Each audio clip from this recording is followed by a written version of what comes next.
But here's the thing, that concert is on YouTube. And here's what's really funny is like I one time was just looking up that exact concert. It's like, okay, Black Sabbath has the same date, same venue. I'm like, wow, that's the one we went to. The camera angle, like it's a similar angle to how I remember. I'm like, that must be near where we were. So I'm like watching it and like listening to it, and like at one point I heard a laugh, which was had to be your laugh. I'm like, that's John. I know that's got to be John. That's hilarious. And then after that, at some point I heard some drunk asshole just screaming, Ozzy! And I'm like, oh, fuck, I think that's me. Oh, God. Could have been. Yeah. It's time for the Cinemassacre Podcast. And now, the hosts with the most, James, Kieran, Justin, and this badass guest. But before we get into the podcast, let's talk about today's sponsor, Contra Returns. That's right, Contra is back. As you probably know, Contra is one of my favorite shoot-'em-up games. Fell in love with it since the 80s, and so did millions of others. Contra Returns aims to bring that action back as a solid mobile game made in collaboration with Konami. In Contra Returns, players can enjoy the classic side-scrolling gameplay, two-person teams, alien bosses, and the signature soundtrack from the original series, all on your mobile devices. Now available on iOS and Android, Contra Returns will offer 200-plus levels of intense action. Players can engage in the classic single-player run-and-gun experience or go head-to-head. It has real-time 1v1 or 3-on-3 multiplayer. There's a huge arsenal of new weapons that are a perfect fit for the 10 different heroes. All the heroes can be enhanced with unlockable skills. I'm most excited about the pissed-off polar bear. Contra always needed that. And if we're talking old school, Bill Reiser and Lance Bean are back, so let's kick some alien butt and save the world. Download Contra Returns today on your mobile device and play for free. All right, welcome back to the Cinemassacre Podcast. We're joined again for the second time by my friend John from like 30 years ago, almost 30 years ago. I know. Yeah, crazy. Thanks for having me again. Yeah. So we're going to talk about favorite bands right off the bat. Oh, cool. Now, we're going to do a top 5. So if everybody can pick a top 5. And That's now, really hard. You know it what? is. That's fine with me because I thought this was going to be just pick your favorite, and I had honorable mentions. So okay. I'm good. I can do a top 5. I don't know if we can do 5. Yeah, because to be honest, because all of us can sit here all day and talk about bands we like. We could all probably name like 100, 1,000 maybe, you know. So it's really just about what is it for you personally that makes 5 stand out above the rest. Like if you could just narrow it down to 5, and to help you out as a little guideline, and these are just guides, not rules, but I came up with 10 factors that you could use. So number 1, what kind of impression has this band made on you as a youth? Like, did you hear them at a young age for the first time? Did it help you get through high school or something, you know? Number 2, does it still hold up today? If you, if you listen, do you still listen to this band often? It's not a band that you like forgot about. You still listen after all these years, even if it's not all the time. And then number 3, is the band unique? Like, do they have some kind of weird thing about them? Is like Tool with their weird like mathematical time signatures and all this, weird stuff. Like, so yeah, what's different about the band? Number 4, a signature sound or something about them that's identifiable. Like, can you just hear from, whether it's the singer or the guitar tone, is there something about it where as soon as you hear it, you know what band it is? Number 5, longevity. Do they have a large catalog of music? Like, has this band been around for a long time? So, I mean, they don't have to be. They could be like Guns N' Roses. They put out a few albums in a short time, but if those made a difference, then, that's all that matters. But this is kind of going more with the quantity thing. Like maybe they have a lot to listen to, so you never get bored. Number 6 is versatility. Like if you listen to one of their albums, there's like one song kind of jazzy and another one's real bluesy. And like, do they have a lot of different types of sound? Like, Led Zeppelin, like they did all kinds of different types of like genres and stuff. Number 7, how many eras has the band had? Do they evolve? Like maybe, like is there like their 70s stuff way different than their 80s stuff? Was there kind of just a bunch of chapters in this band's history? Number 8, relatability. Is there something about the band that you just relate to on a personal level? Even if you can't explain it, just something about it seems a little more like personal to you. Number 9, the image of the band. Like, do they have a cool look, or do they have a cool logo or cool artwork, anything like that? And number 10, just because. So it's like the factor that you can't really explain. But, Gotcha. Sometimes your favorites come to you.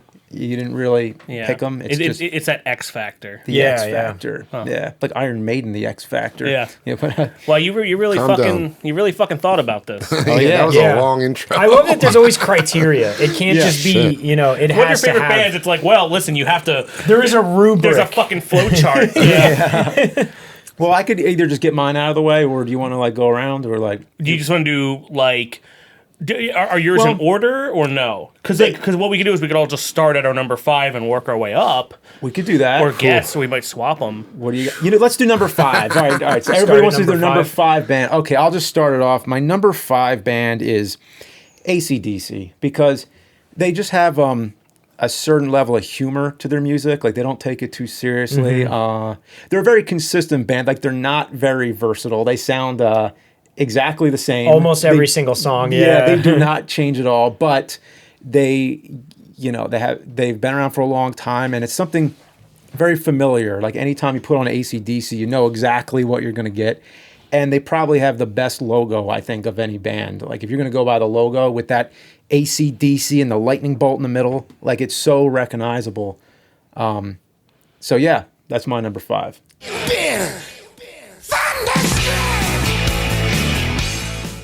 My number 5 is Kill Switch Engage. Okay. Oh.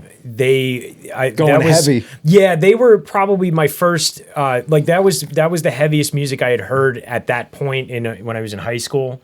It was metalcore. I believe and I was into like an emo. I was an emo kid in high school.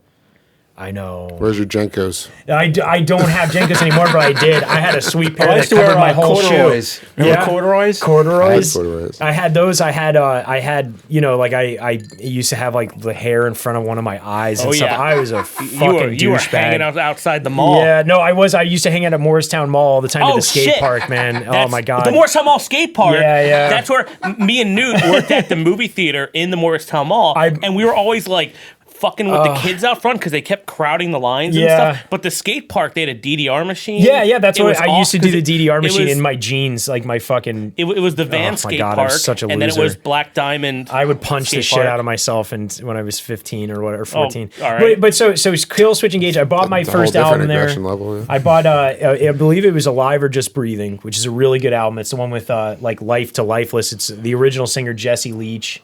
And then they also after Jesse Leach left, they had Howard Jones, who was a great lead singer, kind of brought the band into a more mainstream. They were doing, I believe, was it End of Heartache, I think is the main CD everyone knows. Yeah. That's a great album. Like that was my senior year of high school when I think that was coming out, or the summer between.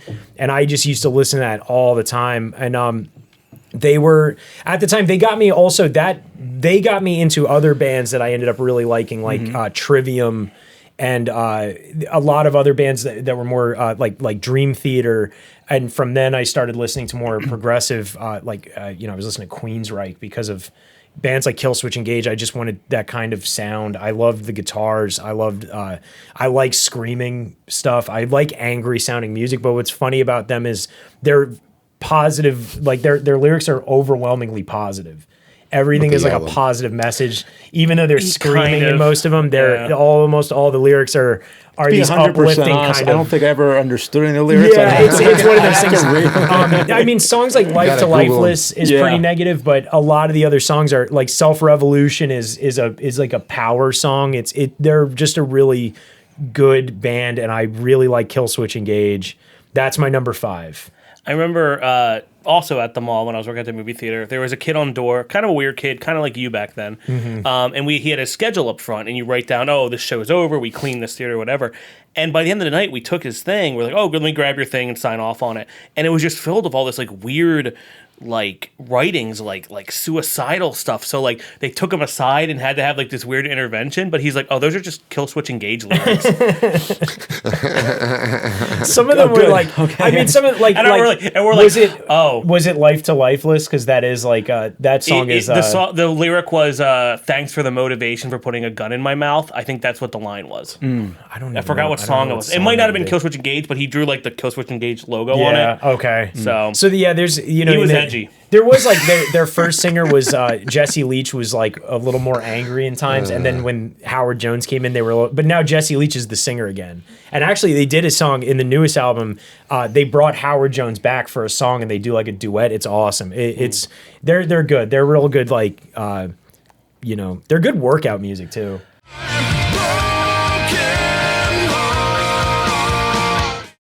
My number 5, I'm thinking it might be the black metal band Immortal. They've been around forever. They're still going around. I know they stopped from like 2003 to 2006, and they've had different members through the years, but they're still around. All their Mighty Raven Dark stuff. It's it's all that top screaming Norwegian burn down a church black metal. In high school I just love that stuff. They're an evil band. Oh yeah. Well, yeah, but if they have the corpse paint, it's fun. It's a whole thing. It's not like one of the serious evil bands, like the ones that actually commit not arson. Not like Mayhem. or like Varg, who's still doing shit and all that stuff like that, or like Burrs, the same guy. Like that was all messy. Like but in high school back then, as I said, we'd be sitting around playing Grand Theft Auto 3, drinking Mountain Dew Code Red, and reading about black metal bands and going to Relapse Records in Philly and shit. Like we got pretty hardcore on that. It was fun. I knew the guy from Relapse. Right, I met him at a barbecue, and he was the dude who signed Mastodon. Yeah. When they first came out, and I was like 14 or something when I met the guy. But we got really into like Viking and Norwegian stuff and all that crap in high school. And we went for senior trip in high school in 2003. We went down to Disney for a senior trip, and we went to Epcot, and we went to the Norwegian Pavilion. They have there, and we're at the restaurant there. And we're talking to the one guy, like, oh, we love black metal, we love this, like, dorks. And he's like, oh, I love metal too. My favorite band is Him. And we're like, Him? We've never heard of that. I bet that's awesome. And we get, this is before, like, no one had cell phones, so you could look stuff up back then. So we get back, we're like, hey, look up Him. That Norwegian dude loves it. And it was like, wussy. It's like, Bam Margera. Bam Margera was I remember huge that with that weird them. logo. I remember that logo being everywhere. Well, we're not talking about least favorite bands. Let's talk about favorite bands. Yeah, but Him. Let's get back on track. I've literally been to hundreds of concerts in my life. I love live music. I cannot sing. I cannot play any instruments. I used to try to bang on your drum kit way back in the day. It was horrible. I can't play Rock Band. I have some issues with my hands. I have some fine motor skill issues. Anyway, so I definitely have a top 3, but the last 2 are really hard to narrow down because there's so many talented musicians out there. But it's just going to sound cliche, but I'm going to say the Beatles. Because who doesn't love the Beatles? In my opinion, they're one of the top selling artists of all time. They hold up. And the music holds up, and the catalog holds up. And I have seen I've never gotten to see Paul McCartney or anything live, unfortunately, but I did see the Beatles Cirque show in Vegas, and that was a really fun experience. Oh, did you see Rain? No, I did not see Rain. I heard that was good. Yeah. I heard that was good as well. But I just saw the Cirque show. But all the visuals, and they were so revolutionary, through the 60s playing, very 60s style music. Then basically there's like, pre-drug Beatles, post-drug Beatles. White Album, yeah. And, once they get into post-drug Beatles too, it's like, I don't know. I'm a fan of their entire collection, essentially. And it's a cliche answer, but I think the Beatles should be mentioned. Like 10 years or so, they did a lot of stuff, and they went through so many changes in those. Good. Yeah, well, we used to when we back to the drug stores or whatever. But the guy I used to smoke with in college, every time we would put a Beatles movie on. Yeah. Like we watched like Magical Mystery Tour, Sgt. Pepper. Sgt. Pepper, yeah. Sgt. Pepper's great. The Yellow Submarine is love probably my favorite. Submarine. That's the best one to watch. Like when you're, but like Magical Mystery Tour, like I love that one. We used to and Help. We watched that a bunch of times. Like just classic. Yeah. Oh, and speaking of Him, the band, there's also Him from Powerpuff Girls, which is based off the Blue Meanie. Oh, yeah, I love Blue Meanie. Yeah. Oh. All right, so number 4 for me, Iron Maiden. I mean, That's only number 4? well, it's so. This is now why I'm curious. Now I'm curious. it's so hard because. I mean, okay, like, what does it take for 3 bands to beat Iron Maiden? But still, think about it, 3 bands. Only 3 bands are above Iron Maiden for me. And it's, it's like a personal thing where it's kind of like, well, which one really does speak with you the most? But, I mean, all these bands do. Mm-hmm. Iron Maiden is like just, they have so much talent in the band. Like, sometimes you listen to a band, you're like, oh, the drummer is real good, or it's a really good guitar player. Every member in Iron Maiden is like this, like... Yeah. Just ingenious musician, and they're metal, but they're like really clean metal, where it's not like I feel like if you were to get somebody into metal and be like, look, it's not always harsh and like aggressive. Like Iron Maiden has these really pretty melodies, and their image, and they're very big on the visual stuff too. Like their albums all have like a different theme. Like their new one, which will this podcast come out after September 3rd? Yes. Yeah. Well, then I am listening to the new Iron Maiden on repeat.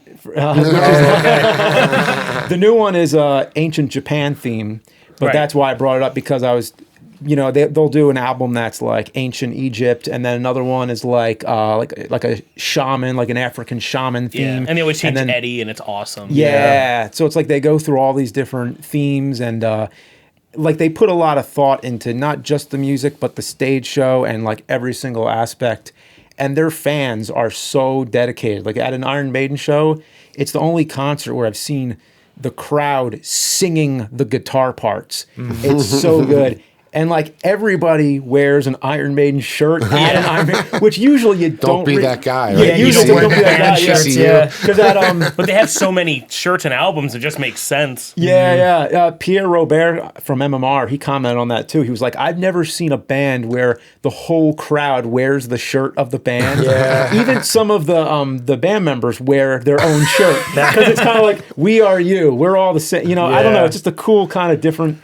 But their Live in Rio CD is so good. Probably one of the best live shows of all time. It really is. They open with Wicker Man on that one. Yeah. But they're really big on like the pyro, the costumes, and it's just kind of like if you ticked off everything on the list, they're just, they've been around since, the first album was 1980, and like they put stuff out very consistently. So it's just a lot of good stuff. Like the different singers, they've gone through a few changes and stuff, but that's always cool because because it's like a different sound, different chapter, different era.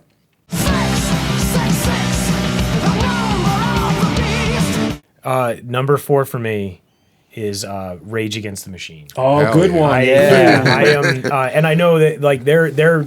That's why, like for me, I guess it is hard to kind of put them in order because I Such don't. good memories. Yeah, depending on what day it is, How Rage Against the angry Machine you are. might be my favorite, depending. You know, Yeah, and yeah. it was the first time I ever heard the word "fuck" in music.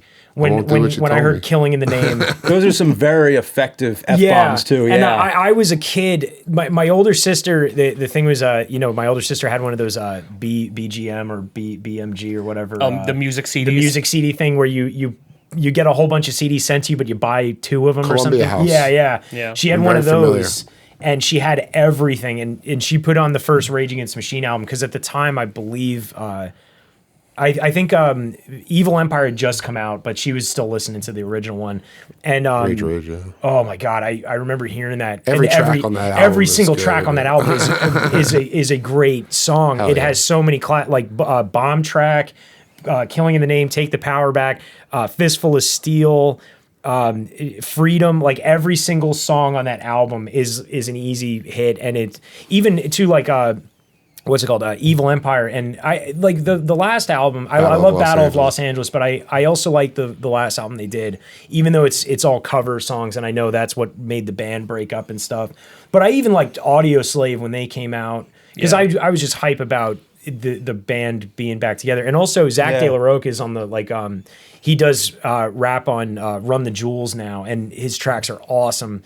He's still got it. Everybody's still doing Tom stuff. Morello is still very active. Yeah, Tom Morello. Actually, they just did that. Did you hear the Highway to Hell cover? That it was good. Tom Morello, Eddie Vedder, and Bruce Springsteen. Oh, Yeah. wow. It just came out recently. Yeah. Wow. But the first Rage Against the Machine album is one of the first. It was hearing "Killing in the Name" when you're 12. 10 or whatever. I was like 12. It's like a religious experience, you know. Yeah, throwing shit around. And my mom was, that was one of those things, as I brought up in rental reviews in the podcast before. My mom heard that album. Kieran is not allowed to listen to this album ever again. When she heard "Fuck You, I Won't Do What You Tell Me," like, oh my God. That's like when you're in high school and like, you get like one of your first jobs and you get like some really nasty boss. Yeah. I've had a nasty boss before, and like quite a few actually, but I remember like just driving home and like songs on the radio. I'm like, "Fuck you! I won't do what you tell me." It's it harnesses something. It's become my go-to karaoke song now. God. We did it at round one, and I'm in the room like I was drunk, just screaming. Newt filmed it actually. Newt has Newt is like, you hear him just cracking up when I get to that part because I'm screaming. Yeah, and everyone in the whole building can hear you. Yeah, it was pretty great. It's a fucking family fun center. We were at like an arcade. It's round one family fun center. And I'm like, do they have "Killing in the Name" on this place? Like, I'm doing that. Why wouldn't I? That's hilarious. Yeah. I saw Tom Morello live. Know your audience. I never got to see Rage, but I saw Tom Morello, and no vocalist. They just left that whole thing to the crowd. That's cool. Yeah, and they brought people up on stage to sing it too. It was awesome. Actually, the DVD of the Grand Olympic Auditorium, their final show that they did when they were still together,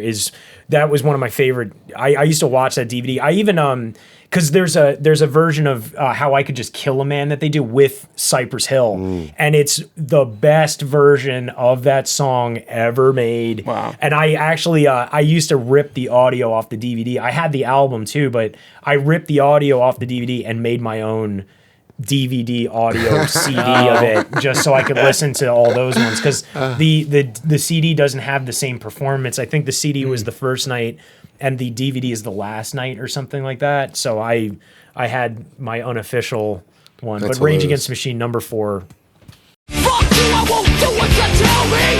Fuck you, I won't do what you tell me. Oh yeah, so number 4 for me is probably I'm gonna get Scandinavia out of the way. Is Amon Amarth, which is You tell me about them, which means Mount Doom. They're a Viking death metal band, and it's pretty hard stuff. Their 4th album, they've had a bunch since. This is like early 2000s. Versus the World is probably one of my favorite albums. But the lead singer, I forgot who the main act was, but it was Amon Amarth, it was Trivium, and I forgot who the main show was. It might have been Nile or something like that. Or, at the Trocadero in like 2004, something, maybe 2002, something like that.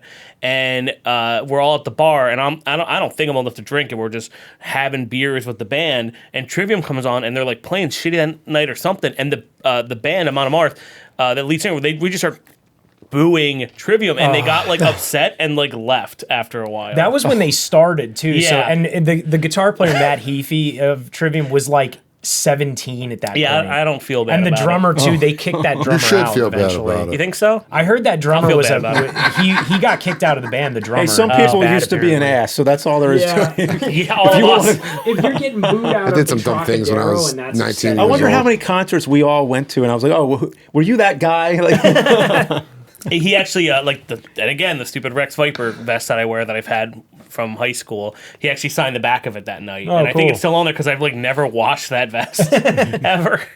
But yeah. Anyway, the number 4 is Amon Amarth. Good death metal. I know you're probably not going to pick a death metal band. No, but go I ahead. have no idea what you're talking about. It's a whole for the other best. world. Yeah. So I really got into the jam music scene sometime around in the early 2000s when I was in college. So I used to listen to all kinds of music. I went to all kinds of concerts. But number 4 is hard again because I can think of like 20 bands off the top of my head where I've seen that I'm like, holy shit, this is the most amazing thing that I've ever seen, like in the moment. But I'm gonna go with Pearl Jam. Okay. All right. At the moment, because I've seen Eddie Vedder and Pearl Jam at the Spectrum in that last one when they did it. Oh, we were both Yeah, there, I we guess. were there. Yeah. Well, they did like 6 or Four- 7. they did They four, did a yeah. I was supposed to be at the last one, but then they added a show afterwards, so then I actually wasn't at the last show. Yeah, I was at like the But it was second so one. good. I've seen Pearl Jam several times throughout the years. One time I saw them at Made in America. Like I specifically only went to Made in America just to see them, and Jay-Z was there too, and they played 99 Problems, and it was like a really Wow. cool Wow. experience. I thought, it's like I also listen to rap music. Like I've seen Nas and Damian Marley a bunch of nice. times, and I've seen all kinds of music. Yeah. But Pearl Jam, I mean, just classic. I remember you guys were talking about stealing CDs and stuff. Like my brother Jimmy, my older brother had the 10 album, and he also had Vitology. So like I remember like going in, and I also used to steal the Forrest Gump soundtrack, but that's a whole different. That's a whole different. That's a good world. soundtrack, That's a yeah. great soundtrack, but not. Oh, that's a sidebar. So yeah, I used to remember like stealing those albums and just like rocking out, and like my parents had the 5-disc CD changer with the 3-foot speakers, Yeah, and the I thing would comes just out like that. blast the music. So always an amazing live performance, and that's there's stories of Eddie Vedder from like the TLA, like jumping off the rafters and stuff like that, like crazy. He's always like, because I listen to MMR every single day. I'm driving into work, and they're always talking about Pearl Jam live in Philly. It's one of his, I think, like Eddie Vedder's favorite cities to perform in or something too. Yeah, the Spectrum, they knocked it down after those 4 shows that John and I were talking about. Yeah. They play that all the time, the sound clips too, because the one guy, Nick from the Press and Steve show, is a huge Pearl Jam fan. He's like insane about them, and they're always playing when Eddie Vedder shouted them out. Philly's a big Pearl Jam city, I think. Yeah. I think it's the only city where I've seen somebody like on the street, like on a corner, just playing like on an acoustic guitar Pearl Jam songs. I don't know what it is about Philly and like rock, but it seems like most People bands are- like playing here. I've seen besides Madison Square Garden. I've seen like concerts in other cities, and Philly, the energy at the shows is just different. Yeah. It's just it is. I mean, it sounds still. I saw Dispatch in Boston one time. And that's where they're from. And it was like a reunion tour, and it was playing these, and I was like super pumped, and it was just okay. But it was like they played fine, but the crowd energy just wasn't there. And then the next day, I went to a concert in Atlantic City, saw Dave Matthews Band, and I was like, this is it. These are my people. It's just a weird vibe. I don't know why, but performers do love performing in this area between New York and Philly for sure.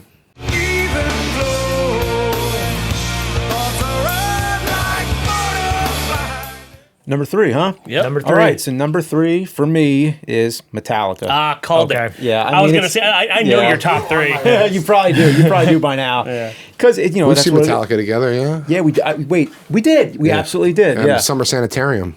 To the second Summer At the Sanitarium. Vet, yeah. The Vet before they knocked that one Yeah, down we were too. there. Yeah. Oh, the other day we were doing some location scouting, and we met the guy who pressed the button to blow up the vet. Wow. And he has like Was the it- shirt and all. He worked Wasn't for it the like demolition company. Wasn't it? Oh, he worked for the. Oh, okay, I thought they did like a raffle or something where somebody gets to push it. Or No, it was definitely this guy. Wow. But he was saying they had cameras in the middle. You could have stood in the middle of Veterans Stadium when it went Wow. down and Yeah. been perfectly fine. I was like there. no I rubble actually came fil- over. Yeah, I filmed it when it went down.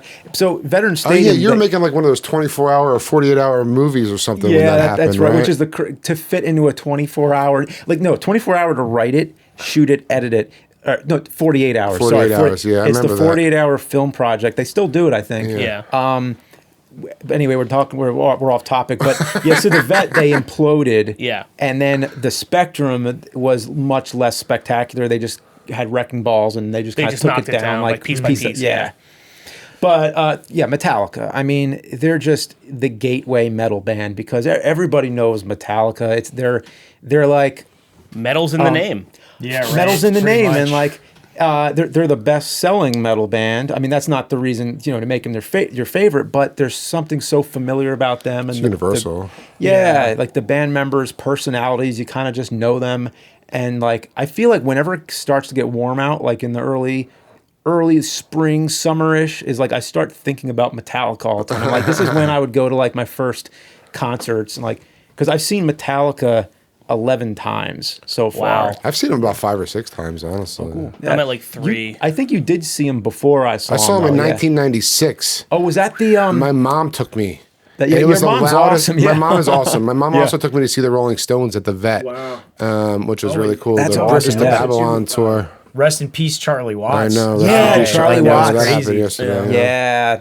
And recently before that, Yeah. Dusty Hill, ZZ Top. Yeah. Yeah, that's sad, man. That's just like, wow. I mean, That concert that I saw with my mom at the Metallica one was hands down, still to this day, the loudest concert that I've ever been to. Like I could feel the bass drums in your chest. You like still the have tinnitus? whole- I definitely have tinnitus. Between all the concerts and weddings, I definitely have tinnitus. so I almost fucked it up. Cunning Stunts. Was Cunning Stunts? Yes. Was that yeah, the one with where the they fire and the guy swing from the like this? So you saw Yeah. that? It's like a yeah. I'm jealous you saw that. That's awesome. I was there, dude. Yeah. That was it. I mean, that's not the exact I was show, young. but that was the tour. Yeah. I was like 13 or. That was the first tour I think where they played Fuel and like the lyrics were different and everything Yeah. and like because that was in support of Load, right? And Yeah, then the Load. Yeah, and then Reload was when I Fuel came was- in. Yeah. that's when I actually Did you go to that free concert? They did a free one in the parking lot. Yeah, I was not there, but I remember because I knew a lot of people who went to that one. They did a free concert outside At the Spectrum, the right? Spectrum or the Oh Center. wow, really?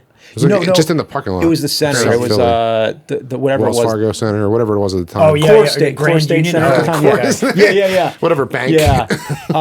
That's on YouTube, by the way. You could see the whole thing. But Well, you put out too the Black album or whatever. That's 30 years 30 old. years. And That's crazy. My sister had that. That's actually my sister got me into Rage Against the Machine, but the first time I ever heard metal was Sad But True.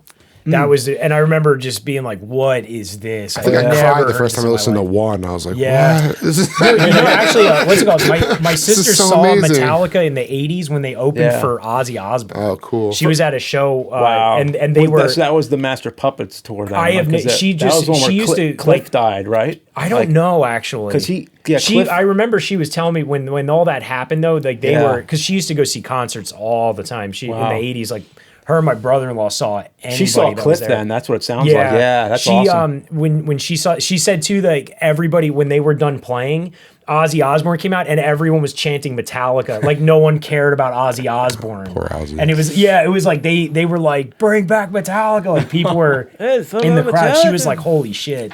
It was Metallica is a very good choice. Yeah, definitely.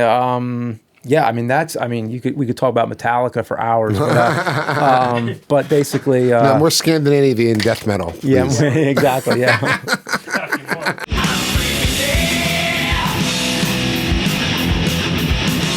Cool. So let's move on. What's your number 3? Rush. Nice. Rush is number 3 for me. Good one. Yeah. Yeah, I No progressive rock. to do my brother-in-law got me into Rush. It was his favorite band. Is he Canadian? No, he's not Canadian. He's just like I remember he put it on, and he put on, of course, like Moving Pictures, because if you're gonna get somebody into Rush, you want to start off with like probably what's their most iconic stuff, and Tom Sawyer, Red Barchetta, and Limelight, YYZ. What is the other? The one where it's like they say there are strangers who threaten us. You should probably sing more. the name Let me of see. Yeah, I can't remember the name of the damn song. No, I mean I know like Limelight idea. and Limelight is- Fly yeah, by Night, Fly by Spirit Night. of Radio, Working Man. Working Man is, yeah. and I don't think actually. I think the first or first album is when Neil Peart wasn't in the band yet. It was a different drummer, and he came in after the first album. Because if you listen to Working Man, that's not. I'm pretty sure that's not Neil Peart. I might be totally wrong. Yeah, but rest in double- peace, I know, by the way. yeah, Yeah, which, another oh my rest in God. peace, yeah. That was actually one of the first times where I was, and I never got to see them live. Yeah, My I sister know. saw them last time they were in Philadelphia, and I Yeah. couldn't get tickets to it. And she got to see them, and I was like, you know what, it's fine. I'll see them the next time I'm able Yeah. to. Once they're touring again, Yeah. and then passed away, and I was like, I could kick myself right now know. for never seeing Rush But, live. you know that happens. Like I've seen a lot of shows, but I have not seen Rush. Like there's always that band that's like, fuck, I missed my chance. I have a lot of their DVDs of the live ones, and I love. I don't know if you've ever seen, but they always do like a weird video intro to Tom Sawyer, and they did one where it's South Park. And it's them playing Rock Band, and they're playing. And they go into them playing Tom Sawyer, but Yeah, Rush, I just think everything, I used to listen to them constantly on the way to work. I had the entire discography, and I would just listen to each CD each time. It just, oh my God, every day to work. I would listen to one album, and then I would go to the next one. Probably Subdivisions might be my favorite song by them, I think. That's a really good one, too. Yeah, I think that's my favorite song by them. And Nobody's Hero, and I really like Roll the Bones. I know, and it's got that part where Geddy Lee raps in it, which is pretty funny. But I'm not familiar with that one. Yeah. it's good. Okay, Roll the Bones cool. is I think it's an 80s. It's late 80s, I think. Yeah. I know at Barcade they have that like that choking poster, like how to give the Heimlich maneuver, Yeah. but it's Geddy Lee. Geddy Lee doing giving it. the Heimlich to people, and I said, I was like, Love "Is that Barcade. Geddy Lee on Yeah. the picture?" And they're like, "Yeah, it's the guy's a big fan of Geddy Lee." And also too, I don't know if you guys have ever seen Trailer Park Boys, but there's the episode where they kidnap Alex Lifeson because Bubbles is trying to get to go to see Rush live, and They don't want him to. yeah, well he ends up losing the tickets, so the one guy Ricky kidnaps Alex Lifeson and everything, and it's really funny. Living in the limelight, the universal dream. Nice. You're number 3, Justin. Number 3 is fucking Iron Maiden. So Nice. Yeah. we covered that. So something I'm gonna do, because I already talked about it, is I'm gonna show you. I don't use an aux cable, and I don't use the Bluetooth in my car. I just use my 6 CD changer. That's hilarious. So I just wanted to quickly share some of the Okay. CDs I have. First one, Mortal Kombat the album, not the movie, the one that they made for the game, which Yep. we love. Which is very good. Yeah. We all own a copy of it. I mean, the lyrics It's are really good. hilariously bad, but the music is so good. On Yeah, it. it's by the Immortals, who are also Lords of Acid. Great stuff. Of course, you got Rob Zombie's Hellbilly Deluxe. Classic. Classic. One of my first CDs there, Hellbilly Deluxe. Little You used to have that soundtrack. T-shirt, if I remember. Yeah, that's right, I did. This is great. You got AC/DC, Alice in Chains, Megadeth, Queensryche, Def Leppard, Anthrax, Aerosmith, Cypress Hill. It's fucking Last Action Hero. Where's Forrest Gump? No Forrest Gump, sadly. Last Action Hero soundtrack. Of course, Metallica, the Black Album, which is probably one of my favorite albums up there. We'll talk about that later. I'll skip these for now. Because of my Pokemon shit, I have the Pokemon To Be a Master album. Pretty awesome. That album's ridiculous. It is I've ridiculous. heard that so many times going to conventions Yeah. with Justin in his car. The Matrix soundtrack, which is awesome. That as one hell. has Wake Up by Rage Against the Machine. in Yeah, it. it does. It also got some Rammstein, Prodigy, Deftones, Marilyn Manson, Ministry. I'm laughing about the awesome. next one. Monster Magnet, and of course, during the holidays, for Christmas, a fellow man. Jew, William Shatner. Nozzles. William Shatner's as Shatner Claus. Shatner Claus. Shatner I Claus. have never seen that. That's so holiday. funny. It is awesome, and but there's a song with Henry Rollins in it that's Whoa. amazing, and an end song. Yeah, so check Wow. out the William Shatner I'm gonna Christmas. definitely look into that one. Wow. So those are some of the CDs I have in my car. I skipped some for later, but yeah. So number 3 is Iron Maiden, and there's some CDs that are in my car. Who didn't have a CD book in their car? First of all, this reminds me of High Fidelity too. Yeah. By the way, top 5 records. Anyway, I still have I have my glove compartment is just CDs. Right Yeah. now. I had those those page turning Yeah, the Yes. books. the big things, yeah, and it was like the size of a phone book, and it was all full of James's CDs. rock mix. Yeah, and I was like, man, this sucks changing CDs, because the worst thing is you put a CD in and then you're halfway down the road, you're like, fuck, you know what? I wish I was listening to this. And then it There's nothing you skips. can do. It's not like Siri, play Yeah. Hallowed Be Thy Name by Iron Maiden. It's things are so much more convenient nowadays. Yeah. I am happy to go digital, but that is very nostalgic, and I am very happy about that too. Thank you. Number 3. So number 3. So the top 3 bands I definitely thought about a lot. And for me, this is a very personal. And I saw this band for the first time probably in 1996 or 1997 at a Horde festival.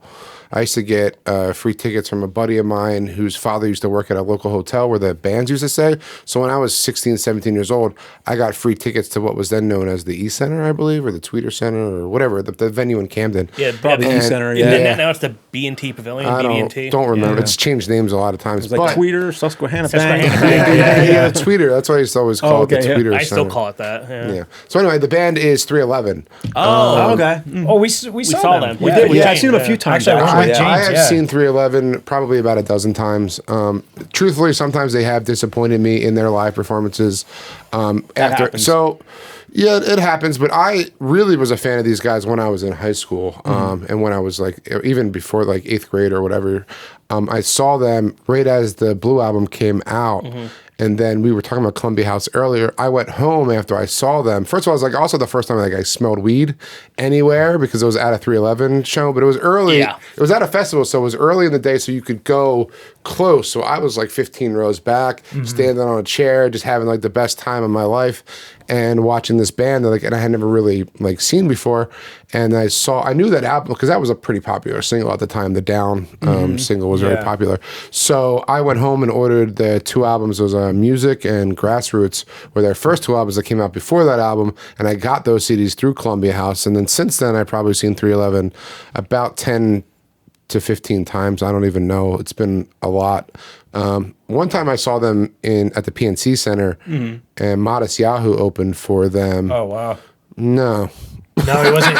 He wasn't good. It was not a very good live performance. Wow. And as excited I was to see him, and as a talented, as a Yeah. recording artist that I think he is, his live performance was very disappointing. From my perspective, maybe it was just a bad show. Whatever, it does happen. And 311 also had an equally poor performance, and they only played. So now, as we'll get into going forward, I go to more jammy shows, and the shows that I go to are. I'm kind of feeling what your number 1 and 2 are right now, especially after the weed episode last. I might know, but we'll see what happens. You definitely know. Yeah. But 311 311 carried me through, man. And again, it's similar to Rage Against the Machine. They had that mix. I mean, Rage is like straight anger, but they had that mix of like weed, happy, friendly music, but also like aggressive, jump around. Do like some of their songs. They have mosh. I don't really consider what happens at a 311 concert a mosh pit, but people do jump around and jump into each other, and it gets like a little bumpy. I'm sure you've been to some metal shows where people murder each other for fun. Yeah. Oh, I got my ass kicked at a Cannibal Actually, Corpse show. the worst behaved crowd I ever saw was a Blink-182 concert. No, I was in a porta potty, and the kids tried to like tip it over and shit like that. Like it was like the worst crowd ever. But I've been to a show that had Metallica, Megadeth, Anthrax, and Slayer, and it was the most well-behaved. If you fall down, they'll pick you up. Yeah. Metal shows are great. And the worst fight I ever saw at a concert was at the Cars reunion. You know, Dude, this guy, I saw 5 security guards wrestle this guy down while I was just standing in line for a beer. Everybody else is chill and just like, what the fuck is going on here? Like literally, this guy was not having it, and they dragged him away, and then somebody came with a mop to mop up some blood on the floor. It's like, this is the Cars. I mean, come on. Yeah, I think Marshall. What's it called? He went to an Electric Light Orchestra concert, and there was a fist fight. Really? Yeah, between like a bunch of like I've seen old ELO people. with Yeah, Jethro Tull he one was, time. and it was that was cool. He was. I think he saw them Similar at time the frame, 97. the Valley Forge Casino or something like that. And he said a bunch of 50-year-old dads started beating each other down in the place. Like he's like gray hair guys punching each other in the face and stuff. It was like. That sounds awesome. Really bad. It's like that kind of thing. That's the thing. When you go to concerts, you never know what you're going to see. Yeah. It's like anything could happen. Yeah. It's fun. But 311, anything else? No, man, they were just those 3 albums were really very. I listened to them basically on repeat for years, and it wasn't until I got into my number 1 and 2 bands where I sort of still listened to 311, but they became more of a back burner band. But they were definitely my first ever favorite band that I would be like buying the merch, and I had the T-shirts, and I would tell everyone that they should be listening to 311 too, and most people didn't, but it's fine. They're still around. They're still making albums. They're still touring. They're touring. I also for think of them sure. as a summertime band too. Yeah, they have definitely. a kind of Very summertime. Summertime. Oh well.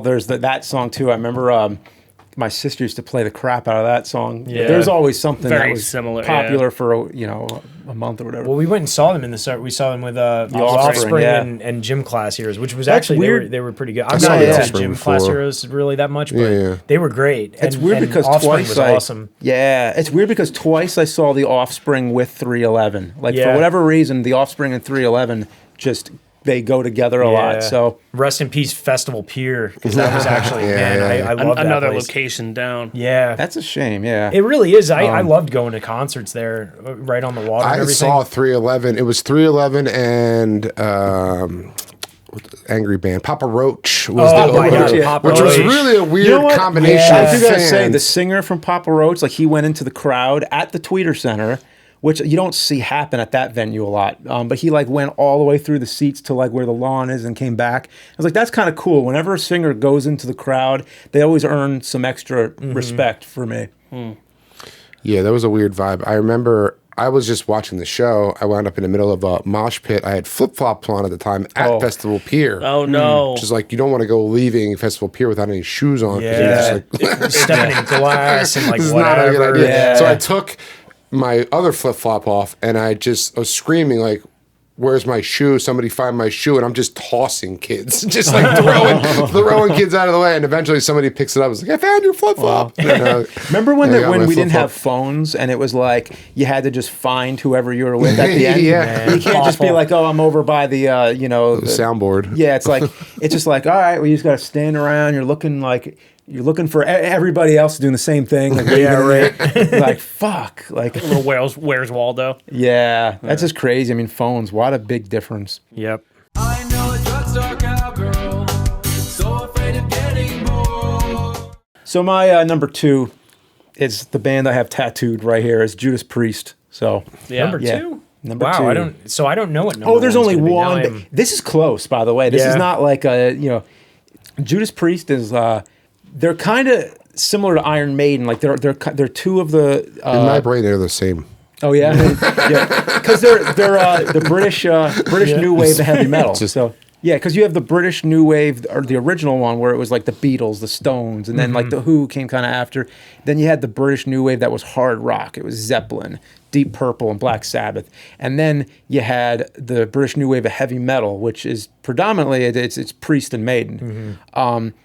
But I like Halford's vocals the best, and their music is a little more like. They still have a good image, but I feel like Judas Priest is really more focused on the music part. Like, I mean, both of them are amazing, but Priest is just like they've gone through so many changes. They've had their the 70s proto metal phase, and then they had. I mean, they're the first metal band. They're like the first band you could really classify truly as metal. They're the first band that wore the leather and the spikes and everything. And then in the 80s, they went through a lot of phases. There was like the kind of more of a radio rock sound. And then there was they did their turbo, like hair metal phase, like very briefly. And then they just got really straight up heavy after that with Painkiller and everything. And then when Halford left for a short time, there was the really like doom metal phase where it was just like, not just fast, but also just this really pounding, like just heavy, dark kind of vibe. And then Halford came back, and then they started to get back to their classic phase. But then they did that Nostradamus album, which was like a Broadway metal kind of thing, where it was like a concept album about the life of Nostradamus, and there was like a lot of synth in it and everything. So they've done almost every type of metal that there is. So it's like if you get into Priest, it's like you're going down this big rabbit hole of like like I've listened to. I remember when I first got into them, I heard British Steel and I heard Painkiller. I'm like, this isn't the same band. Like this can't be. This is like two different bands, right? No, it was the same thing. So I just find that really, really awesome. Yeah, the first time I heard Painkiller, I didn't know who it was, and it took me forever to. I had to like Google the lyrics or whatever that I heard, and when I heard, I was like, "This is Judas Priest." Like I didn't. It doesn't sound like them at all. The vocals are completely different than if you hear Painkiller and like Breaking the Law. It sounds like two completely different people. Yeah.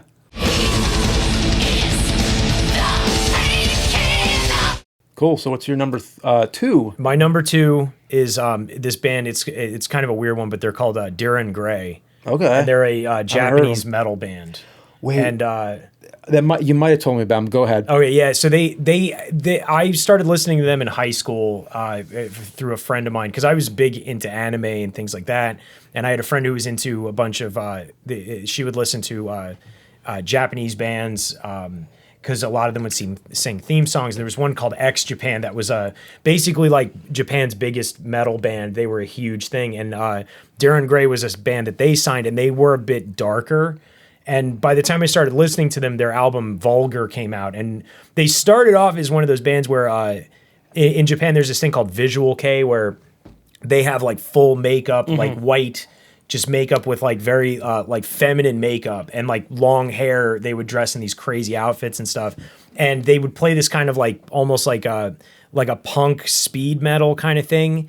And it was way different than what they ended up doing. And then they did that because, you know, the bands that were signing them were like, look, you're not going to make it as a dark metal band. That's just not what people in Japan want.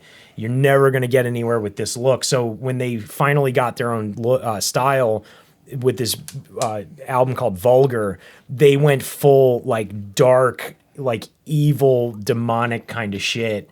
And that's when I started listening to them. There's this song called Obscure and you can find it on YouTube. It's got one of the most fucked up music videos ever made. And it's on like, you know, Loudwire did a video that was like most disturbing metal videos and stuff. And this is always on it. There's a part where there's a demon orgy with these demon geisha women and a demonic dildo that's like flying around and stuff. It's crazy shit. But the song, That's a good band name. yeah, right, Dildo. right, yeah. So but the song Obscure is probably like, it's got one of the most like intense like final minutes of any song. It just goes straight up crazy. And every single album they've made sounds different than the next one. I don't think they've ever, they always sound different. And the lead singer, there's Kyo is the lead singer. And I've seen them live too. When they first came to America, they did a tour. They played at the TLA, and it was the first real concert I ever saw. And it was crazy. Like the guy Kyo, he's like 5'2". He's this like small guy, and he just starts.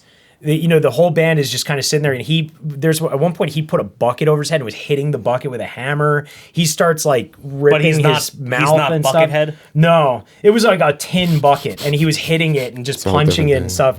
And he can screech like really like This is your number 2 favorite band of all time. This is my number 2 favorite band in the world. They're really good. Like they have like a lot of angry, really good at selling it. evil kind of sounds, and the lead singer has that. Mike Patton from Faith No More. He has this vocal range that he can hit like some insane amount of octaves. Not many people can do it, but the lead singer of Darren Gray he can hit extreme lows and also these like bat screeches he does in the songs. It's crazy stuff, but their live shows are insane. It's just they're such a good show live. Their style changes. You can listen to the first album that came out in '97, which is Gauze, and then listen to Obscure and listen to like one is called Marrow of a Bone and Ouroboros and stuff. And each album sounds different. They redo old songs in a new style. They're always kind of changing. And they're still, to this day, I believe, playing. The guitar player, Kaoru, had a problem with, he had a... Carpal tunnel? No, I think it was like that, or it was like arthritis, and he couldn't play for a bit. Oh. And he had to go through like some physical therapy, but they started touring again, I think, and they're always playing live. But they're really good. If you've never heard of Darren Gray, give him a look if you're into that. He brought up Japan X, rest in peace as well. Oh, Yeah. I mean, Hide, the guitar player. Well, that was in like 1994. Well, still. Yeah. But Dimebag Daryl, rest in Yeah, peace. right. Who else? Dio. Yeah, rest in That's peace. a big one. Rest Yeah. Lemmy. Lemmy is Oh, trick question. Chris Cornell. Lemmy is Yep. God. Sorry. That's Chester Go Bennington. ahead. Trick question. Nah, it's all right. Oh, did it pass? The moment passed? Yeah, the Okay, moment all right. passed. It's just an Airheads joke. You guys are probably all Airheads fans. The movie Airheads? Yeah, Or the movie Airheads. Or the candy. Oh, no, the movie. Well, I like the candy too. Speaking of candy, we're going to have a story soon, but go ahead. we should bring back rental reviews and just do fucking Airheads. Honestly, just do one That would video. be, yeah. That'd be fun. Was a White Zombie on that too? Like that was one of their pretty early like sure. singles or something? Yeah.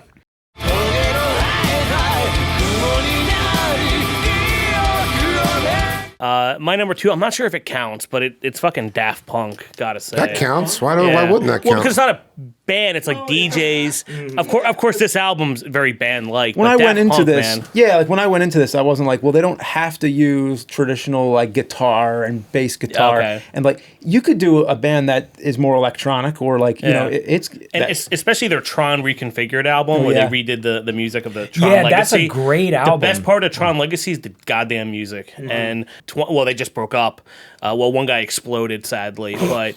spontaneously combusted. Sadly, yes. Well, they did a music blew video up where in he green smoke. exploded. They did a music video because they're like robot guys, and the one self-destructs the other guy. Yeah, but they've been good forever, from their Alive to Discovery to Random Access Memories and everything. And their animated movie, the Interstellar 5555, is awesome.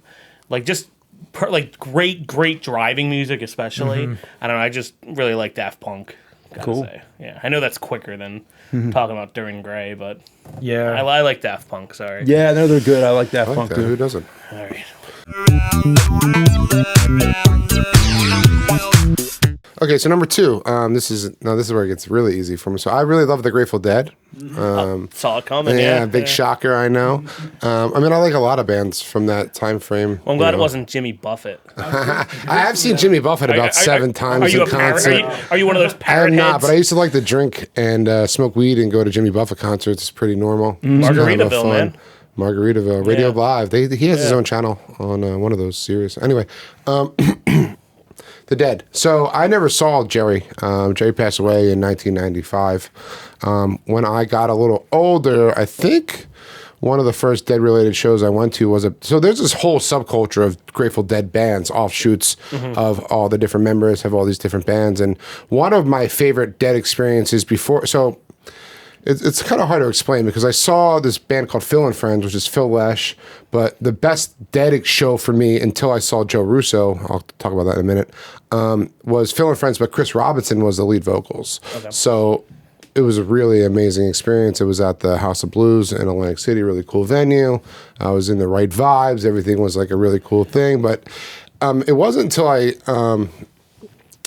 really listen to Joe Russo's Almost Dead. They're a touring band now.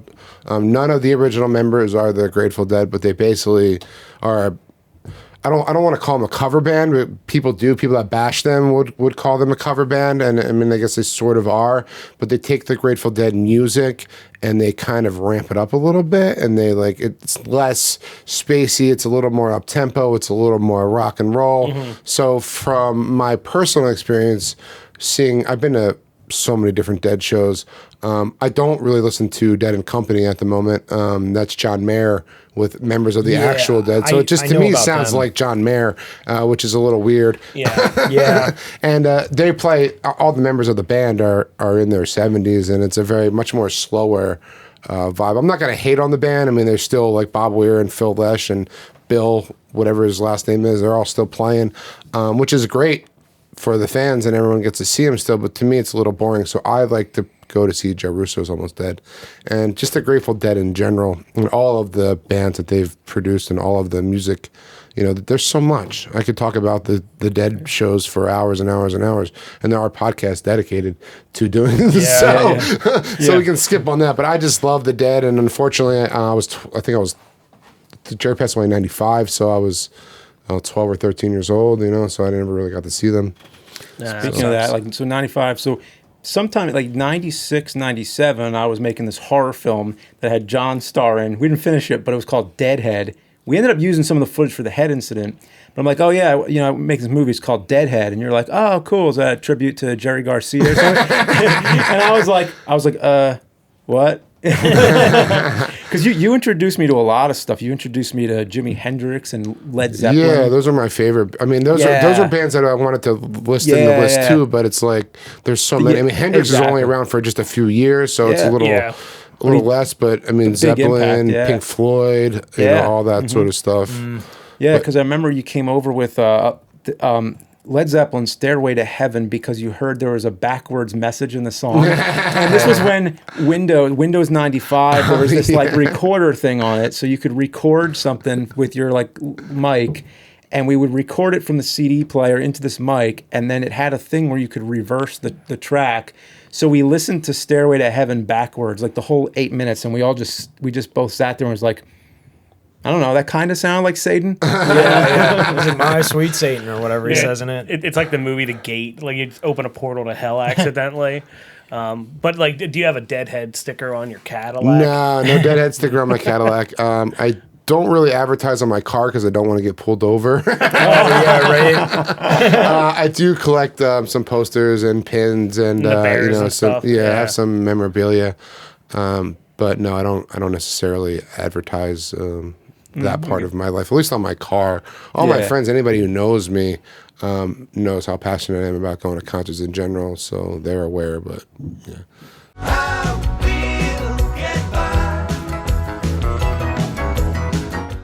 All right, so number one favorite bands. Everybody knows mine, I think. You all know it. It's Led Zeppelin. Close. Really? Ozzy?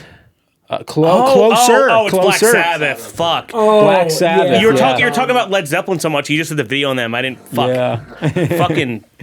Yeah, I did a review of that craziest concert film ever. The song remains the same. The craziest concert film by a major band, at least. But anyway, Black Sabbath is my favorite because, you know, they were one of the first bands I got into, aside from like Metallica. Black Sabbath has so many different chapters in their history because there's the Ozzy years, and then there's the Dio years, and there's Glenn Hughes and Tony Martin, and then they would reunite periodically with all the different singers. And first of all, Tony Iommi is my favorite guitar player because he has this very relaxed but heavy tone to it. Just the sound of his guitar, I think, is like the best guitar tone that I've ever heard. It just has a certain character to it. And what's so cool about Black Sabbath is that their whole catalog and everything they've done just sounds like an accident along the way, because they would just, 50 years ago, like more than 50 years ago, they started and they just got fucked up and they just did whatever they wanted. They didn't really think too hard about what they were doing. Like, you could just tell when you listen to it how spontaneous and weird it was for the time, especially because there was no other band at that time that sounded like that. And after Ozzy went, then Dio came in and brought a whole new life to the band. So that's just like a whole other band almost. I mean, there's even some debate, that they didn't really want to call it Black Sabbath after that. And in fact, they did when they reunited with Dio, like this, not the next reunion, but the reunion after that, in the 2000s, they called it Heaven and Hell. Yeah, which was the name on their first album, even though it was the same lineup that recorded Mob Rules. But anyway, it just sounds like every single change that happened in the band, it was like the show goes on. Like Led Zeppelin, there's a lot of appeal because they never continued past the death of John Bonham. It was always just the same four guys. They didn't let it, after that, there was a Page Plant tour, which I never got to go to. That was the concert that I was saying that my mom didn't let me go to, and then they never toured again. Yeah. So there was, there's an appeal to some bands that didn't let it, go on too long. But Black Sabbath is just the opposite appeal, where it's like they just did whatever they could. It's like, okay, we don't have a drummer anymore. What do we do now? Okay, it was just every album was just filling in people and figuring out what to do. And even though they weren't as popular in the 80s and in the 90s, there's something really cool to it, that it's more of an underdog type quality. Like, they're the ones that started it. They're the ones that started, metal. Even if they weren't really metal themselves, they were like proto metal, and then all other bands kind of followed, and it evolved since. But yeah, I compare Ozzy and Dio to like Shatner and Patrick Stewart, because on Star Trek, you know how Captain Kirk is he's the classic captain. He's the one you think of. Just like Ozzy, he's the classic singer of Black Sabbath. Both those guys, they have their own character. There's something really unique about them. But, Patrick Stewart is more of a classically trained actor, and Dio also is like a more classically trained singer. So, Dio is like the better singer of Black Sabbath, but, Ozzy's always the classic one. But either way, it's like every one of them brings in a new chapter and new life to the band. So that's my number one. Oh, one last thing I want to say about number one, since John's here, actually. We went to see Black Sabbath at Ozfest 2001. Yeah, I was there. Yeah, it was Manson, Slipknot, and Disturbed. Disturbed was there. I had just turned 21, and that was the first time I was drinking at a concert. Yeah. And what's really I had funny... to deal with that. Yeah, to deal with that. Yeah. You were throwing up on the side. Was I? I think so. Oh, That I might have been remember a that. different concert with a Well, different I person. know I've thrown up at different concerts. I remember throwing up at that one, but yeah, I can see it. But here's the thing: that concert is on YouTube. And here's what's really funny is like I one time was just looking up that exact concert. It's like, okay, Black Sabbath has the same date, same venue. I'm like, wow, that's the one we went to. The camera angle, first of all, I don't remember who the hell was bringing cameras into concerts, because at that time you didn't have phones. It was like you'd have like a VHS camera or something. So I don't know. Probably one of those little guys. It was probably the ones with this little screen. Yeah, outside, exactly. with the Yeah. little VHSs in them. But Exactly. either way, when you watch that, like it's a similar angle to how I remember. I'm like, that must be near where we were. So I'm like watching it and like listening to it, and like at one point I heard a laugh, which was had to be your laugh. I'm like, that's John. I know that's got to be John. That's hilarious. And then after that, at some point I heard some drunk asshole just screaming, Ozzy! And I'm like, oh, fuck, I think that's me. Oh, God. Could have been. Yeah.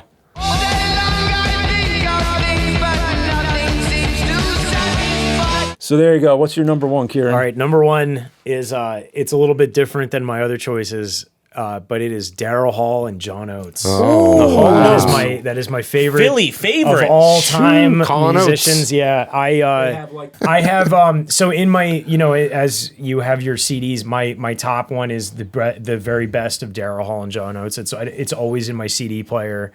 I have the VHS tape of the 1985 Liberty concert where they sang it for a benefit concert to like 75,000 people. And it's also a shot Truman used in the Show. Truman Show, which I Yeah. brought up because we were watching the Truman Show, and there's a scene where they show this stage where they're showing the Truman Show. And I'm like, that's the Liberty concert. They took footage of the Liberty concert and just superimposed the Truman Show instead of Hall and Oates on the Liberty, the Statue of Liberty. But I started listening to them. They were a band that my mom would listen to. It would just be on the radio on like when anytime we were going. And Rich Girl was one of the first songs I ever heard by them. And I remember just really loving it. I don't know why, but I was so drawn to that song. And then Got Out a of good Touch. twang, Got a good twang to it. Out of Touch is my favorite song of all time. It's I love that song. I listen to it all the time. I like don't that know song too, what it yeah. is. Yeah, it's just they have this power like to make this music that just is like a hit. They have so many hits. It's ridiculous. Like, and they have songs that a lot of people don't even really know it's them. Like You Make My Dreams Come True is in like every movie, every time you hear it, and you don't realize that it's always the same. It's those It's same basically guys. the Wawa playlist. Yeah, pretty much, yeah. Anytime I go in a place, like if I start hearing, I'm like, oh, there we go. Like I'm good. Did you go to the show in or was it the Man Center? No, the Hoagie Nation. I wanted to so bad, but the thing was, the seats. Hoagie Nation. It was just recently too. was like 2 weeks ago. Yeah, I was gonna get tickets to it. One, I couldn't. No one that I knew was going to be around. So I didn't want to go by myself and sit there and be like, eh. I've But gone to then concerts by myself before. It's fun. the other thing me too too, is the tickets I wanted were way. I did not have. They were like $300 tickets, and the thing is, I could have paid $50 and sat, but I was like, no, I really want to be up front for this because they're not a band I want to sit in the back and just be like whatever I about. think the balcony at the Man is really good. Yeah, that's Yeah. the thing. I'm probably hopefully, dear God, the next time I can, I will go see them. But I used to watch live from Daryl's Knock on house all wood, the time. buddy. Yeah, there's no wood underneath. It's wood underneath. But they are. I think they're just. Their songs are great. I love their dynamic where it's like they're not. They don't hang out all the time, but they come together and work together, and they just make music, and it's just a really cool. They're also like when you watch like their 80s concerts, they're the coolest dudes in the world. There's no one cooler than them at that point. Daryl Hall, yeah, actually it's one of the reasons why I changed to a black vest is Daryl Hall wears one in the Liberty concert, and I was like, I think I'm gonna go with the black ripped sleeve vest. And I just need like I thought you were vibing Jack Black. I do have like black did you jeans cut that on. yourself? No, it's how it came. Okay. But I do have black jeans fashion. on, but I want to do like the really light colored, bright, like acid wash jeans is what I want to get to. Because Daryl Hall in that concert looks so fucking cool. I think he's like the coolest dude ever. I just love that band. They everything about them. They're just all their songs. Adult Education's great. Family Man. Yeah. All their 70s stuff like Sarah's Smile. Like they spanned so many decades and they're still just as relevant today, I think. Like people bring them up, especially in Philly. They're huge, you know. Them and the Hooters. Yeah. The Hooters, yeah, New Jersey, yeah. Or, like, where are they filming? Philly. Anyway, yeah, the Hooters are good, but I like the Hooters. So Say that one more time. I like The restaurant. yeah, exactly. They're like I think wings. it's cool. You have Kill Switch Engage and Hall and Oates on the same. Yeah, it's like yeah. the opposites. Yeah, like Yeah. number 5. And then I mean honestly too, I don't. It's weird that I do really listen to everything, but my favorite bands that I always go to are usually heavier like songs. But whenever I'm driving in my car, I have Hall and Oates on, and I'm I gonna have listen the to tape. Out of Touch on the way back. It's like- there's a 'cause I lot of remember one different time- versions too of it. Yeah. There's the regular album version, but then there's the CD or the music video version that has a few extra. I don't know if you've ever seen the music video for it too. It's really weird. They're playing a giant drum set and the bass drum falls and crushes them, and then they're flattened, but they're like dancing. It's a really weird music video. Sounds fun. Apparently, it was the producer of it was just on coke. And he was like, "This is what we're gonna do. We're gonna do Probably this." most and he music was just, videos. yeah. And he was just like, Hall & Oates were like, okay, man, whatever, like, we'll film this. But it ended up being like pretty, you know, people talk about it now and everything. But yeah, I love that band. I love them. You're number 2. Oh, number One. Number 1. Why did I say number 2? Number 2. You got to take a number 2. My number 1, it's a newer band. They've only been around for like a year, hard rock stuff, but it's definitely Rex Viper. Oh yeah. The number. Oh, wait, are you serious? Are you no, serious? it's not fucking serious. With their 4 tracks. No, Yeah, definitely better than the Beatles. Because I didn't know. I was Beatles number 5, Rex Viper numero uno. It was like when I did that top 10 giant monsters, and I did Giant Claw number 1. Yeah, the giant claw. But no, number 1's Metallica. You already said it. Just all through middle school and high school, it was all about. Yeah. Like the first the first CD I ever bought with my own money. Yeah. Ooh, yeah. The first CD I ever bought with my own money was Garage Inc. and S&M. They came out around the same time. And I don't know, and just having like the Black Album, growing up just listening to that on repeat, still one of my favorite albums, pound for pound, probably. I don't think there's a really There's too not a many bad weak track songs on there. You know. You know, and a lot of people like the older stuff, definitely in the Cliff stuff, and of course Puppets and you know, Ride Justice the for All Lightning. and Ride the Lightning, great, and you know, definitely better than some of the later ones, but. You know, like the Reload era and all that stuff. I mean, Well, even Load and my- Reload's like a different band almost. That's what's so cool about it, because they were actually more inspired by like, well, okay, in the 80s, Metallica was more like inspired by like, you know, a little the Misfits, but a little Black Sabbath and like some obscure metal bands like Diamond Head and all these different bands they were listening to at the time. And then in the 90s, Metallica was actually more inspired by Alice in Chains. And they just... Rest in peace. Yeah, Another rest in peace. So many. Lane Staley. So they Oh, and they Mike created Starr. a new... What? And Mike Starr, actually, too. Oh, yeah. The bass player, yeah. Yeah, but anyway, yeah, Load and Reload to me is like a totally different thing. Like, I can't really pick a favorite between like Load and Reload and... I mean, yeah, okay, Ride the Lightning's my favorite, but Load and Reload is so cool in a different way. I love And then- Reload. That's actually the first CD I ever bought myself was Is that with Fuel? yeah. I bought Reload, that, yeah. the Men in Black album, and Floored by Sugar Ray. the Man in Black album. Just want to fly, babe. Yeah. Sugar Ray. Yeah, actually, my dad, there's a poster over there. My dad boxed for a little bit, and he used to come in the Fuel. That Oh, was his really? ring. Oh, really? That was That's his- awesome. He'd be like, give it, do, give it, da, boom, da, ba, da, ba, da. You know, he'd just like come in. and fight Oh, people. also, I was a like great Unforgiven impersonation. 2 better than Unforgiven 1, to be honest. That's blasphemy. I know, but I just love Unforgiven 2. Where's Unforgiven Oh. 4? I mean, I like them. I like them all. Unforgiven 3, which has nothing to do with the first two, is also really good. It's good. Yeah. And on the new S&M, like the S&M 2, James does it without a guitar. Like it's just full, just singing. It was so fucking good. Yeah.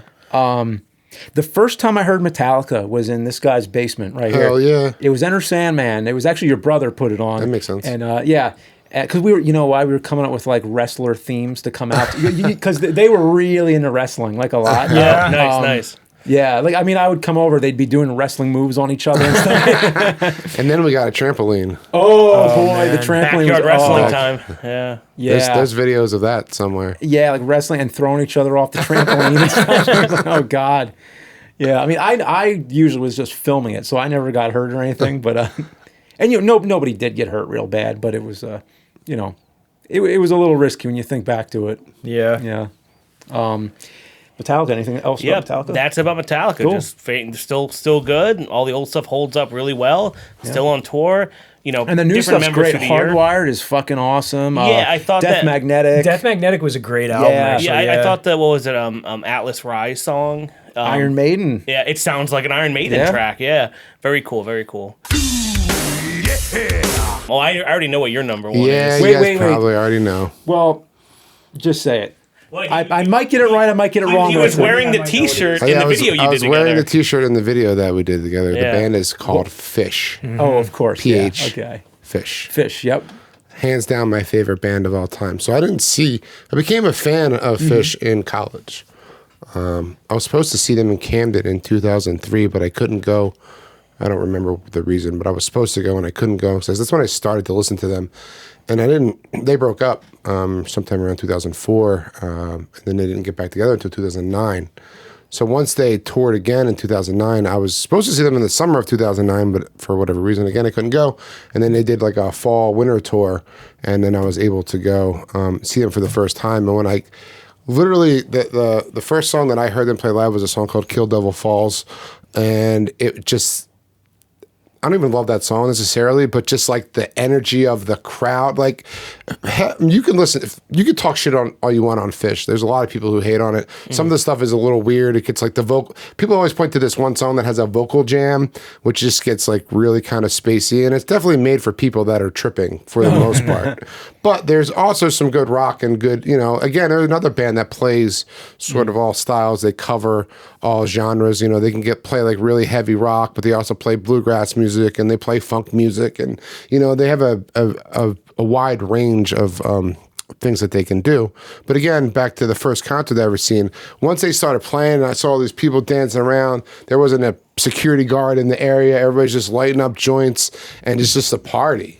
And it's just like shit. This is so much fun. And then like I've seen Fish over 25 times now, which in the Fish community is not a lot because people have been seeing them since, I mean, they started in the late 80s and they've been touring since the early 90s. What do the Fish community call themselves? Fish heads. Fish heads. Fish yeah. heads? That's what it's, Yeah, Fish heads? Fish heads are just Fish fans. Yeah. Not to bring up MMR, but do you know like Casey Boy? Yeah, I love from- Casey Boy. Yeah, he's Casey Boy's a always- huge. Yeah. Oh yeah, he's a huge Fish head and been supporting the band forever. And I've never ran into him in a show, but I know he's been at most of the shows that I've been to because I've only traveled to see Fish a little bit. You know, like I've gone to Maryland and I've gone up to Saratoga and Madison Square Garden. I've seen Fish probably the most play there, which is an amazing experience.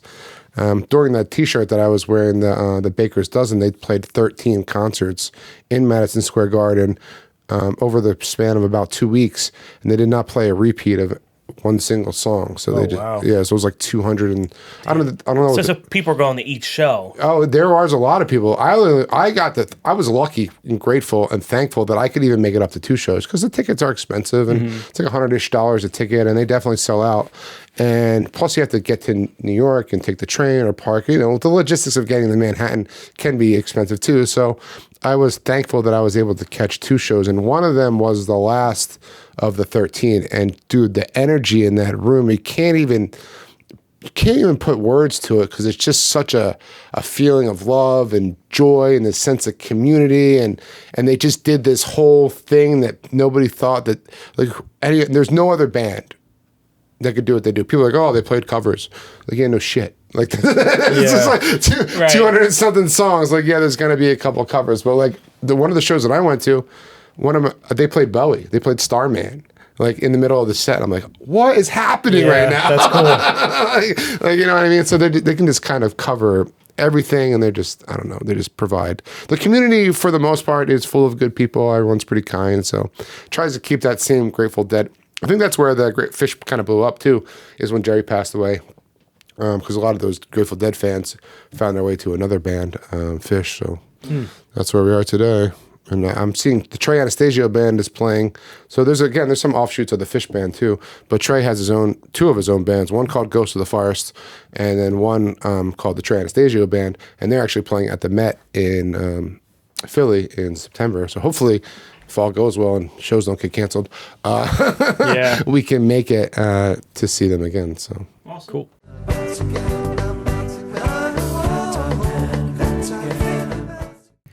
I got an idea, like maybe do a Spotify playlist, 20 tracks, 5, 5, 5, 5. Oh yeah, right. Oh, like just one our song from tops of each one. Yeah. That's a great idea. Yeah. Yeah, well, we'll do one of each of our favorite bands. Well, we'll have to do 2 Metallica and 2 Iron Maiden because we crossed over. That's right. But That's we'll pick true, up. yeah. We'll pick How our many own. did we overlap with? Just those 2. So that would mean that amongst all of us, Metallica, Iron Maiden were like they were the only ones to have 2 of each. they were I thought about putting them on my list yeah. for sure because they were such an influence. They were one of the first concerts I've seen and such an influential part of the music that I listened to when I was a kid. But there's just so but many if you pick only 5, then it's like you impossible, dude. Yeah. Because like we just named so many bands. Like Rage, could I do almost it. cried when you said Rage. I literally got the chills. Yeah. Because I remember being in high school, like listening to, like stealing that album from my brother again and just fucking getting angry and throwing it's shit such around. Yeah, and especially like, oh my god, I used Remember to. you guys got into Korn too around I that love time. Korn. And like, Freak on a Leash. Come on. Korn And like was, I didn't. was pretty Yeah. edgy when I was like, Hell yeah. you know, I wasn't ready for Korn when they came out. I mean, I liked the Freak on the Leash album, but Follow the Leader. Follow the Leader,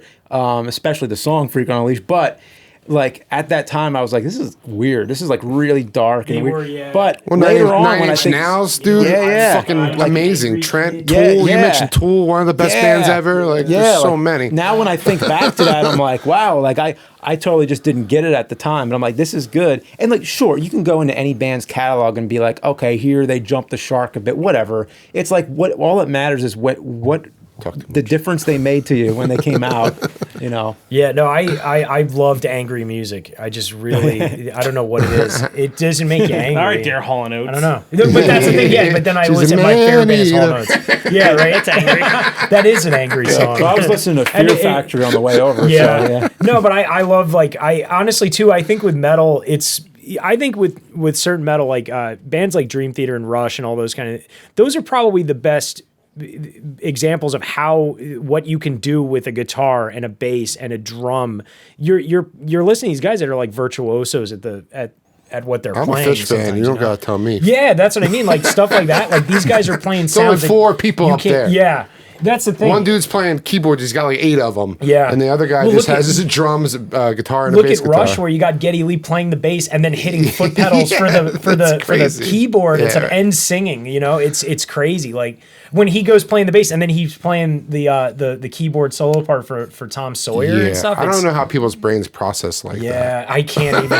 I couldn't. I used to. So when I used to play Rock Band, I used to be Geddy Lee and I would sing Tom Sawyer, but I would play the bass parts, and I couldn't even do that. I was having such a problem, like watching. Like it was awful. Me and Jamie in the he would try to do the Neil Peart drums and we'd be dying. It was Fail. yeah. Well, so we took a long time on the favorite bands. This was awesome, by the way. Yeah. But since we have to finish this one up, and I'd love to have you back again sometime. Wow, that'd be an honor. Yeah. Thanks for having me. Yeah, absolutely. But since you're here now, like I didn't want to close without like a funny memory or some kind of thing that happened with us a long time ago. Shit. And it's nothing bad, by the way. Okay. But it sounds like it could be bad, but nothing did bad happen. Oh, I know what you're going to bring up. You do. Yeah. So You want me to just go into it, or like? You can or I can. You tell me. Sure. Okay. I guess I'll start. We'll see where it goes. So, I mean, this is just a story of how just times were different at this point. Like nobody was as concerned. But basically, we were kids at this time. We were like 12 years old or something like that. Maybe. You might have been. You're a little younger. Like maybe you were 11, 10 at the time. I'm 2 years younger than you. I think. 2 years younger. So we could have been like 10 and 12 or 11 and 13. But anyway, we're young, right? And on our street, it's like I remember you go past the railroad tracks and then you take a little turn on this little side street.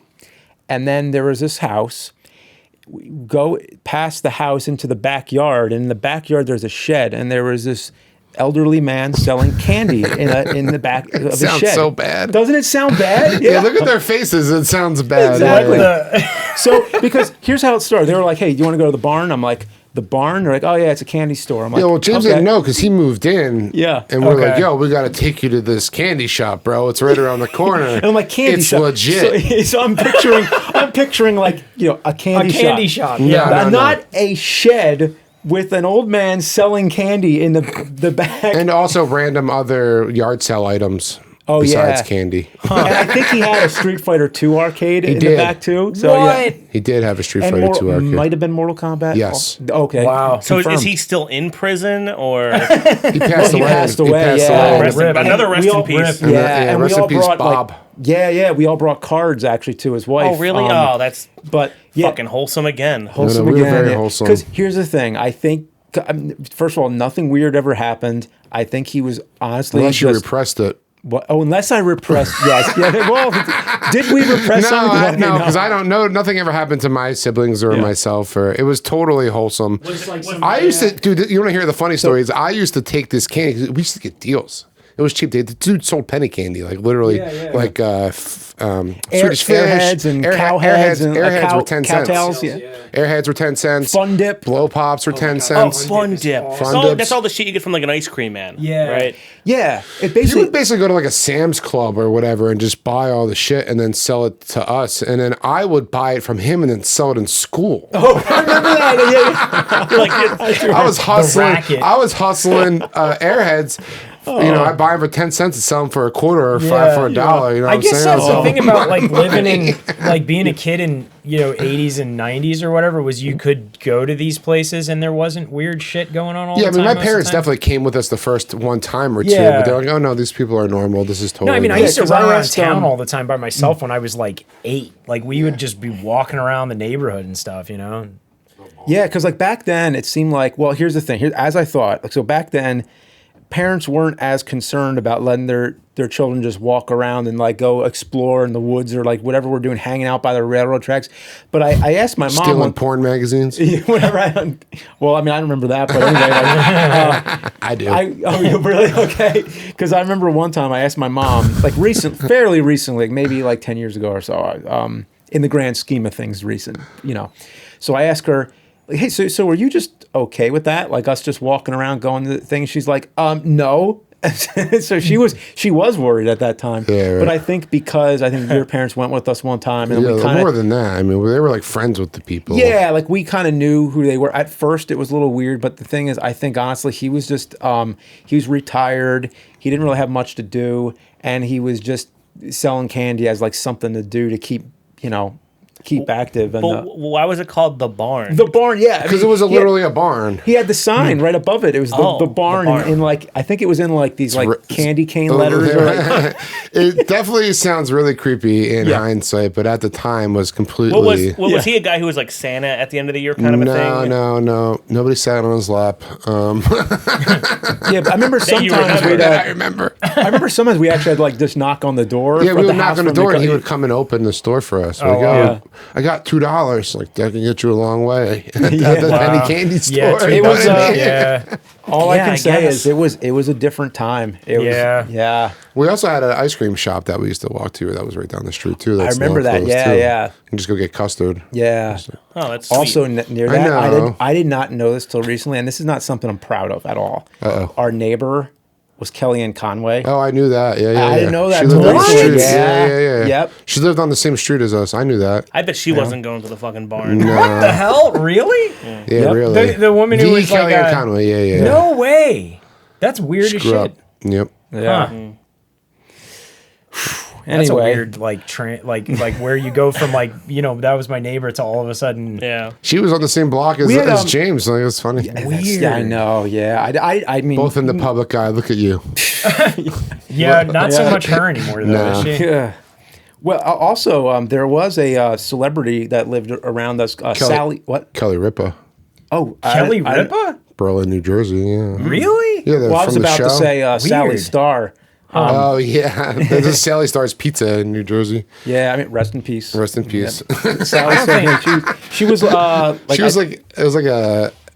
What was it? Like kinda- 50s maybe, like a TV star, like Okay. a rodeo. Yeah, like a cowboy, cowgirl.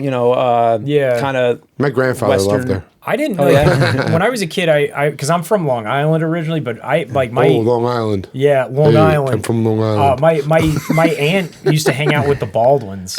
Baldwins. She was friends with with I think William Baldwin and There's a lot of Stephen them. Baldwin. Those aren't the ones you want. Well, Alec Baldwin was like the popular guy, and also my mom went Duh. to high school with I believe she was in the same graduating class as Jerry Seinfeld, or she was older than him, but they went to the same high school. They went to Massapequa High School.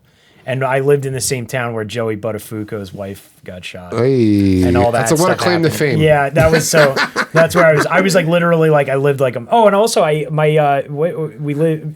There's a weird story in my family where my uncle Michael was friends with the youngest kid from the Amityville murders. Oh, really? Yeah, and there's this whole thing. Wait, do you mean like the real? Not real thing. the We're movie from, or anything. so yeah. Amityville is only about Yeah. a mile and a half from where we lived, or probably like 5 miles. It's only about 10 minutes away from where I grew up. And What part of Long Island? the Massapequa Park, it's really close to Amityville. It's like Amityville is like down the road. It's super close, and it's like 1 or 2 train stops if you take the Long Island Railroad. And my uncle, supposedly, this is like a story that is in my family, but my uncle was supposed to stay there that night. He was going to sleep over, and he got grounded. And The night of when all the night when the dude murdered his That family sounds and like shit. some shenanigans. That's one of the things. But he was legitimately friends with the kid. Like it was a big thing. Like my family knew them and shit and all that stuff. I'm glad he didn't die. Yeah, it was. Yeah, right. Me too. Because he's one of my coolest uncles. Yeah, Actually, that he's would've been one of my a bummer. only uncles. I only have 2, but he's definitely cool. My uncle Michael lives in Uruguay. Well, I guess we should wrap up this episode. Well, I guess we're gonna close up this Yeah, episode An now. hour and a and, half. Yeah, this one went pretty long, so I guess we won't do a fan Q&A for this We'll one. do it next time. I might- Double Q&A. It might be fun to do an episode where we just do fan Q&A. It's like a full... Maybe to Maybe. make up One. for it next That- time. Maybe. that's possible, but there's more stuff I got to make up for because I want to talk about like there. I have There- so there's many a stories show- about this asshole. I know, right? You should write a book. Yeah, exactly. Yeah. Yeah, Maybe. actually, I can't wait for shit. Do you have anything else you want to know? No, we're good. We'll talk about it some other time. All right, cool. Yeah. We've been talking for an hour and I'm hungry and I gotta go pee. Okay, yeah. me All right, too. cool. So let's close this up. We there's a lot of stuff we didn't get to this time, so we're gonna talk about it next time. There's a bunch of cool things. I want to get into like the urban legends and things like that. Well, October is coming up. That's we can do true. some spooky things. Yeah, I mean, we got to Ooh. talk about Monster Madness and Yep. It's all coming the up. stuff. Yeah, stuff. We're gonna go for the stuff. Cool. Yeah. That's very All right. descriptive. Yeah. Yeah. So, Stuff and things. Things and stuff. well, all right, Cinemassacre heads. This is so much fun. I can see you next Tuesday. Tune in next time. That's funny. Thanks for listening to this episode of the Cinemassacre Podcast. See you next Tuesday. Check out more episodes at cinemassacre.com or wherever you fill up your ear holes with podcasts. Remember to like this episode, subscribe if you haven't already, and comment below.